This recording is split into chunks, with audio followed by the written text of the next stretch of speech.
أعزائي المشاهدين، مشاهدينا الكرام، مشاهدينا ومتابعينا في كل مكان، أهلا ومرحبا بكم. النهارده من مركز قلين قرية البسر، النهارده جايين نهنئ ونبارك المهندس سعيد أبو المجد في نجل، في فرح نجلي. طبعا نتعرف بيك دكتور رامي نشأت دياب.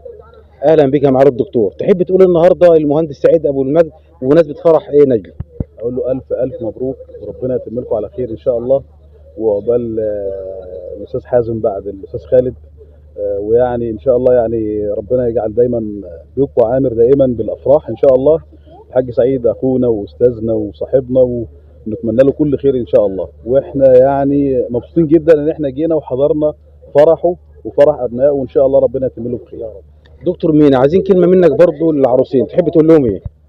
احب اقول لهم بارك الله لكما وبارك عليكما وجمع بينكما في خير. بارك الله فيك. شكرا معالي الدكتور، شاكرين جدا. ذو حضرتك احد الشخصيات برضه نتعرف بها؟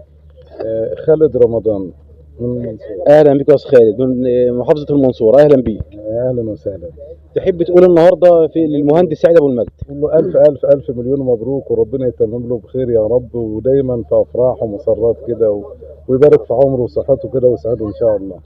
شكرا جزيلا يا استاذ خالد، شكرا جزيلا. برضه معانا احد الشخصيات المحترمه اللي اعترف بك، متولي الشندي، منصورة.